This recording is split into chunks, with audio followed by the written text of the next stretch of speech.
Hi everyone and welcome back to my channel, but if you're new here, my name is Carla and I make videos about showing up for yourself.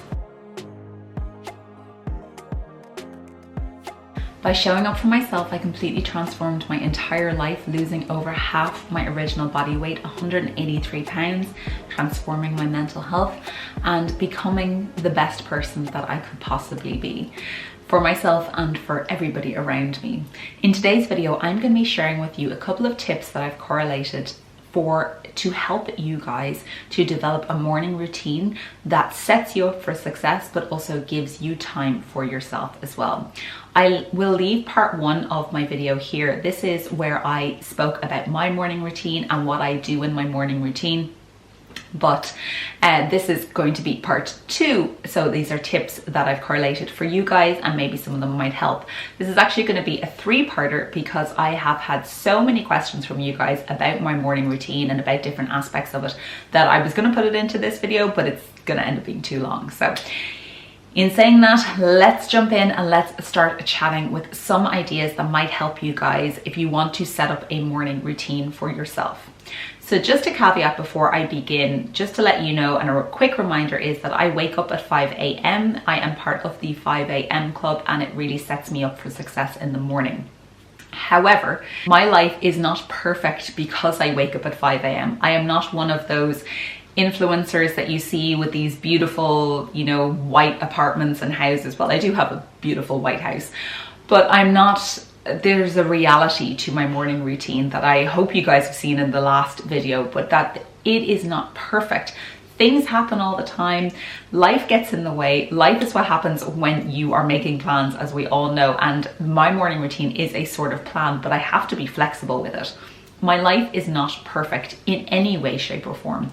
So I just wanted to put that in there at the start before, if in case there's any misconceptions that if you do these things, your life will become perfect. Perfect doesn't exist. However, these might help to improve your life in some way. These are things that I've done and they might help you. So let's get into them.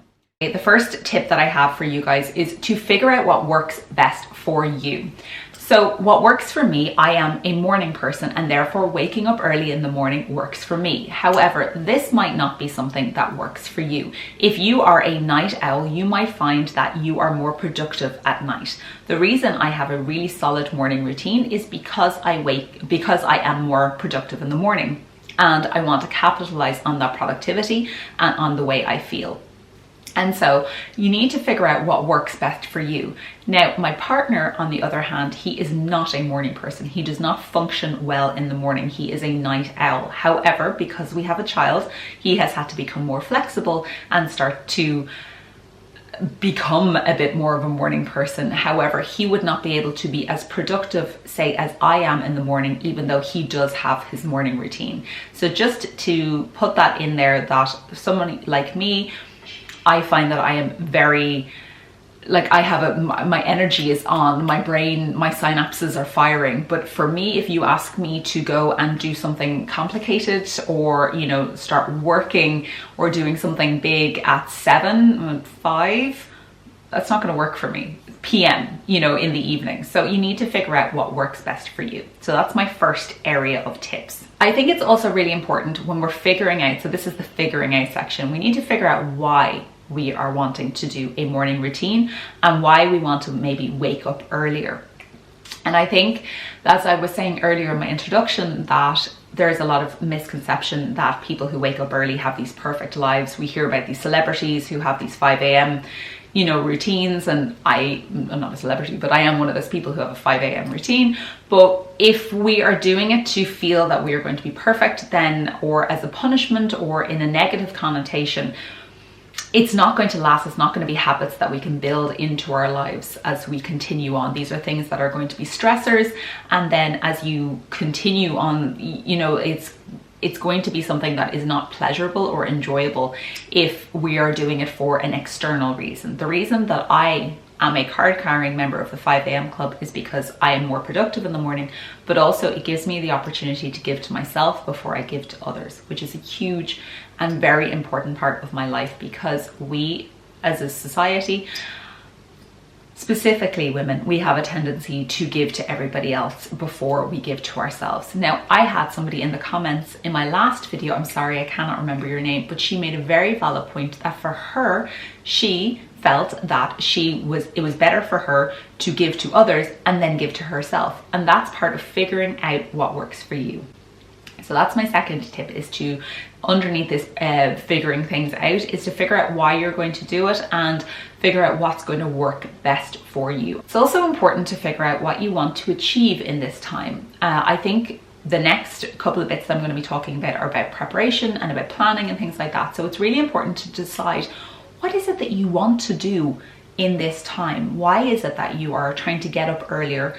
What is it that you want to achieve, and what goals are you working towards? So for me, the reason that I, as I said, a 5 a.m. club is so that I can give to myself before giving to others, and that I'm more productive in the morning. So as I am self-employed, and even when I was an employee, I found that I was more productive in the morning. So for me now, one of my goals is to become successful as a self-employed person, and therefore I find it easier for me to get up in the morning. So I want to be able to do the things that I need to do before I start working for myself. And the other thing is that I can show up for myself, and it's give to myself before I give to others. So I am filling my cup in the morning with a couple of activities that I want to do before everybody else wakes up. So for me, that is my walk, and that is getting my shower and getting dressed. Typically, some kind of, definitely my walk, but getting shower, getting dressed depends on what time my son and my partner wake up. The next step, and the next thing that's really important, is we're going to have a chat about sleep.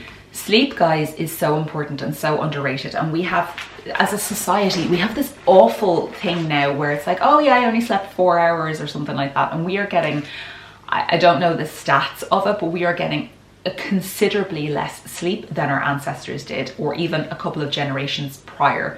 And there is this, you know, like this drive, push, hustle culture that we have, that means that we are supposed to keep going, and that's not possible. And so it's really important that we work on our sleep in order to ensure that even if we're waking up at 5 a.m, we are getting enough sleep. So again, we're kind of in the figuring out stage here. Again, we need to figure out what is our optimal amount of sleep for ourselves to be functional and productive for the next day. For me, it's 7.5 hours is my optimal amount. For you, it might be 6 hours. For you, it might be 9 hours. It depends on each person, and there is no shame or gain, you know, either way, no matter what your result is. So for me, I know that I need to get 7.5 hours sleep to be as productive as possible. So my next step then is to figure out what time I want to wake up and what time then I need to go to bed. My most asked question when I talk about my 5 a.m. routine is, what time do I go to bed? So I go to bed typically between 8 and 9:50 in the evening. If I'm not asleep by 10 o'clock, I am not at my best the next morning, because I will be waking up 7 hours later, and that really takes away that extra bit of time. The amount of sleep that you can get before midnight is actually more higher quality sleep. I can't remember where I read that. These are only my tips. I'm not a professional, so this is just bits of wisdom that I picked up. So, you know, do your own research, etc. But just for me, I know that that really does make sense. So I need to go to bed early. So for you, maybe you only need 6 hours sleep. So you only need to go, if you're waking up at 5 a.m, you need to go to bed at 11. It's time to figure that out, figure out how much sleep you need, and figure out what time that you need to go to sleep at. Then if you want to start to get up earlier, my suggestion is that you start by 15 minutes in the morning each morning. So say for 1 week, you typically wake up at 7:30 in the morning, maybe start waking up at 7:15 every morning for a week, and just try and get used to that. On the other end, start to go to bed earlier. So going to bed maybe at 10 minutes earlier might have that correlation. Maybe it needs to be the full 15 minutes. So just trying to match out that time. So if you think about it like a clock, like you're kind of moving this way around.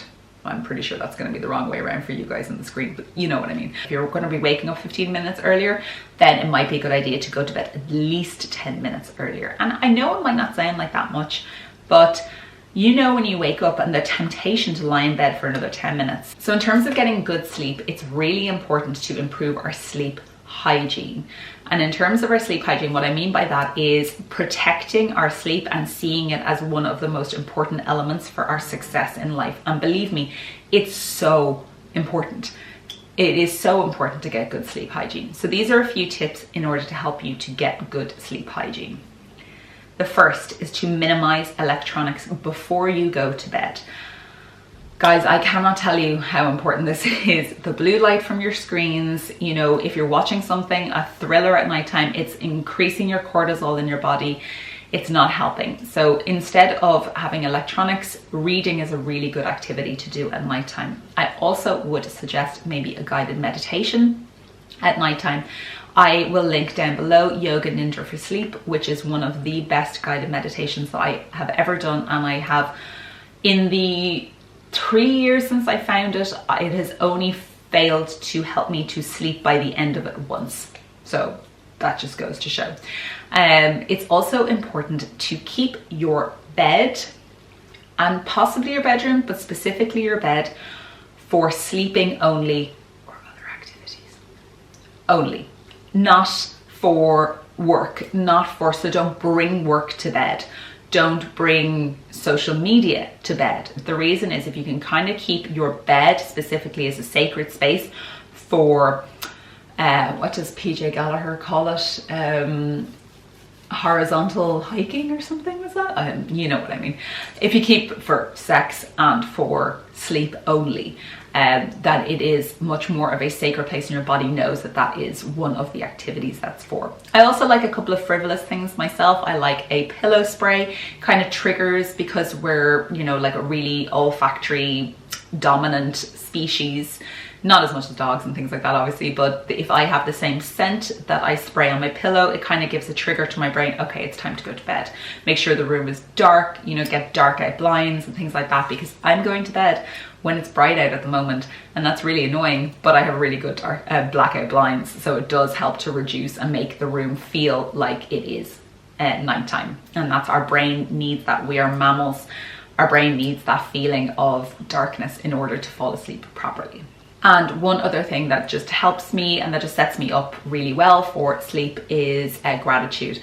I like to do a small gratitude journal. I'll leave a link up here to my journaling video.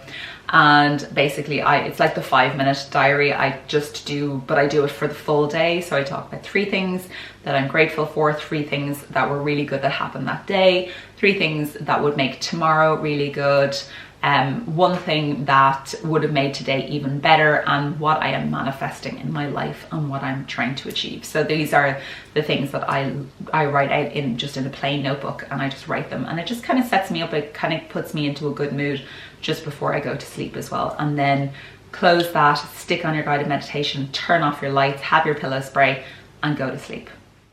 Then the next thing, onto the next group of tips then, is preparation. So preparation is the key for me for success for my next day. So whatever you've decided that you want to achieve by waking up the next morning earlier. So is it that you want to be able to have the time to get dressed the way you want to? Is it that you want to be able to work out, go for a walk, do a meditation, whatever it might be? The beauty of a 5 a.m. routine, of an early morning routine, is that it starts the night before. So before you go to bed, or before I go to bed, to give you an example, I will set out my walking clothes for the next morning. They will be in the bathroom. That's where I get dressed so I don't wake up the rest of the house. And I keep the lights to a minimum. I'm only turning on 1 light then in the bathroom. So I get ready the night before. So I have everything laid out for me. Also, if I am going out, if I'm working, so say you are one of the people who works out of the house, it might be an idea to get your clothes ready for the night before. I find that this really sets me up. So I will check the weather the night before. So this is really about preparation, checking the weather the night before for my walk. Plus, if I'm going into town or I have meetings or something like that, I am getting my clothes ready for the next morning. The same thing with your bag. If you are bringing stuff into the office, if you are bringing lunch or something like that, prep that the night before. That helps you and allows you to free up the time in the morning to do those extra activities that you want to, Or maybe one of the things that you want to do in the morning is you want to make yourself a healthy lunch instead of buying something out. That gives you that time. So preparing the night before, having an idea what you're going to be making that next night, but preparation really is the key. Then the next thing is to get help. So figure out if you can get help. Discuss it with if you live alone, it's somewhat easier if you are single, but if you are in a relationship, if you have children, you might need to get help. For me, obviously, I am a mom and a partner. So Vincent stays in the house so that I can go out and do my walk. So he helps me with that. So that's the help that he can give me. But if you need help to do your morning routine, then do ask for it. There is no shame in asking for it. I know that there are some people who do not have help, and I know that I'm in a very privileged position that I do have help and I can ask for help. But if you do have help, don't be afraid to ask for it. It's amazing what can happen when you actually ask for help. So then the next section and the final section is I want to chat to you about the morning and a couple of random tips that I have. The first is to figure out your non-negotiables.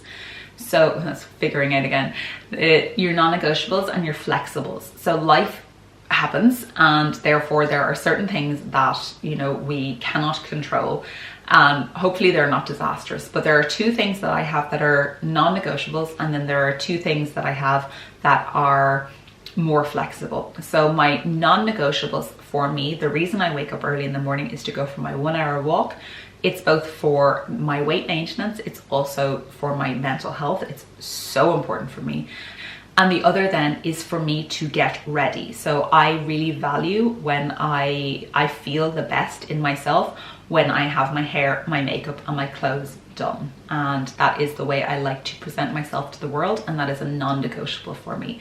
Doesn't mean that I'm ashamed of my naked face or anything like that. Like, I've gone out many a time without makeup on. I show myself on here all the time without makeup on, but I do like to get dressed, get ready, and it might not mean something fancy, it might even just be a bare minimum, but that is my non-negotiables. So figuring out those non-negotiables, and they're the things that I know. So say I know that the morning routine is going to be a bit stressed because Vincent is going to the office.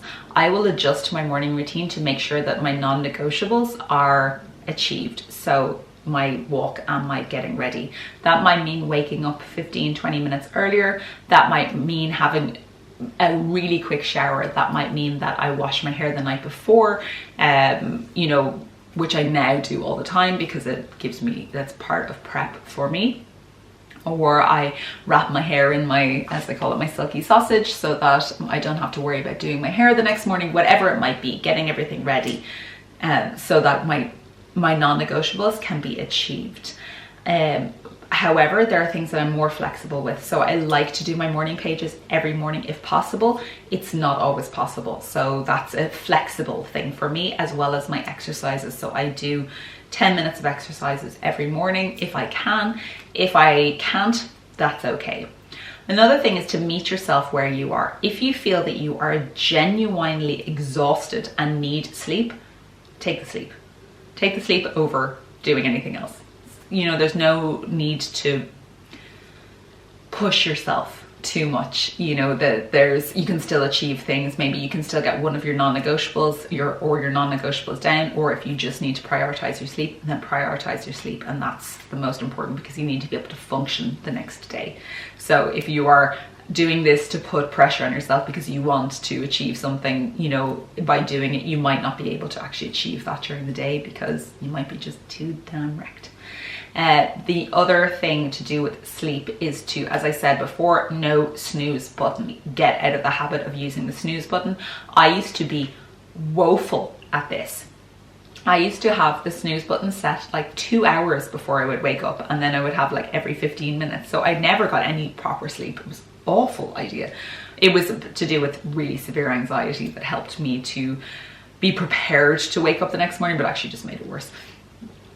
When the alarm goes off, whatever it is, get up, get out of bed. Also, as you're doing that, I would always recommend either saying a mantra, doing something like I am trying the lucky girl magic, where I wake up and I say, I am so lucky, I am so lucky. And I am so lucky because I get to wake up. When you wake up, not everybody got to wake up that morning. So it's so I am so lucky. So saying that to yourself just reminds you, and actually what I can feel when I say that to myself is my whole face relaxes.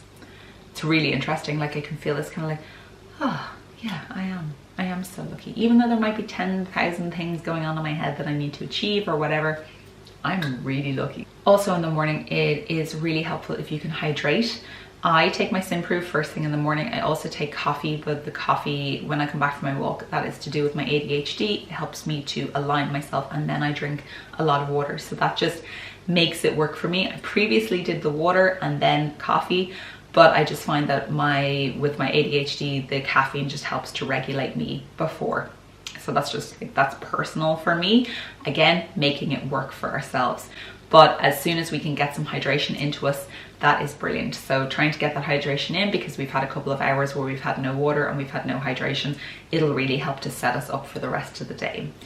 Another tip for the morning is to limit your social media. I see social media as a job, obviously, because it is part of my job. However, I would highly suggest for those of you who are not in social media as a job to steer clear of social media until you are in a very good brain space.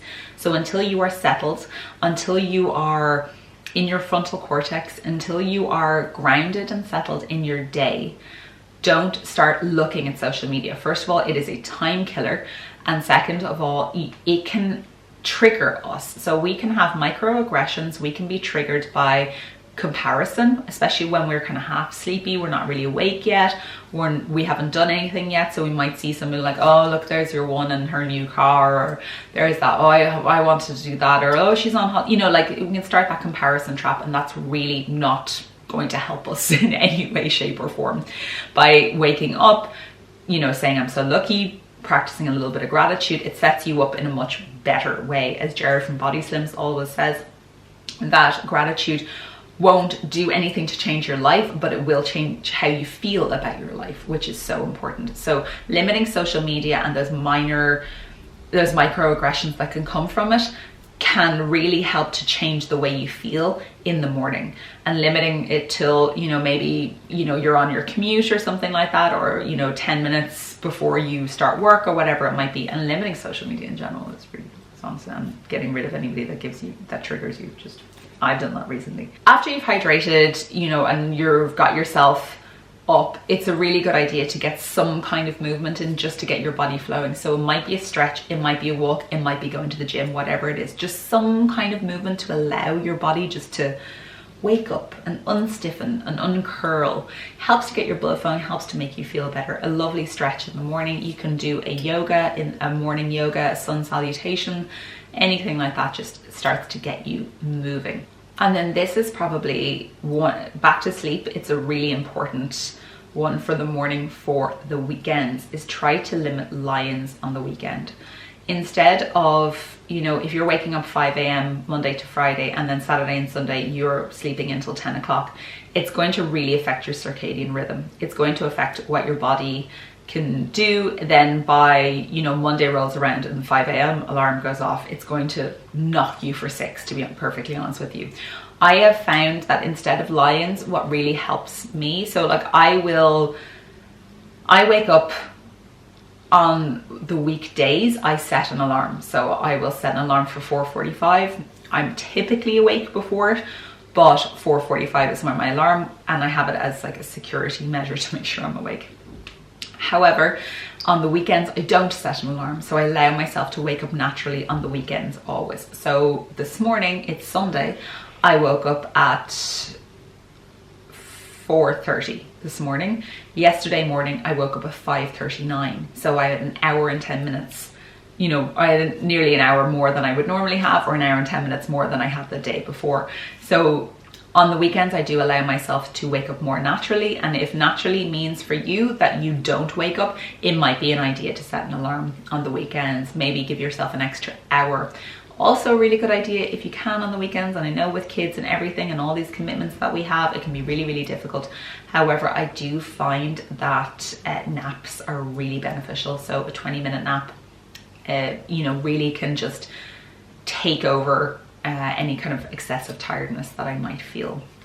I also know that I've thrown a lot of things at you. This is kind of the end of the video, but I just wanted to say that if you find that, like, in terms of time, that you are time poor and that this feels like you're going to be adding an extra load of things to do, it's actually not. What it's doing is helping you to prioritize where you spend your time. So for example, in the evening, getting your stuff ready for the night before to set you up for success is really helpful. But if you find that you are time poor, I would highly suggest doing a time audit, which is a practice by Marie Forleo. It's in her book. What's the name of the book? Where is she? Everything is Figure Outable. It's in her book, Everything is Figure Outable, and it talks about a time audit where we record down to the minutes how long we spend doing things per day. I am terribly guilty of standing in my doorway upstairs replying to comments or answering DMs as opposed to doing something that is beneficial for me. So finding time where you're spending on other things that's not beneficial for you, it can be really interesting to see what you can actually achieve in that time. And in a morning routine, you know, doing things before the kids get up, etc., like that is really sets you up. It sets you up for the good day, so you are starting the day on your right foot. Guys, this is the end of the video. Please leave me a clock if you have reached the end. I hope you have enjoyed it, and I hope that you find some of the tips beneficial. I will be back with part 3 of this video very shortly, which will be answering all of your questions about my morning routine or anything in this video. If you have any comments or questions about that, please leave them down in the comments down below, and I will be back with you very shortly. Thank you so much, and I love you and leave you. Bye guys.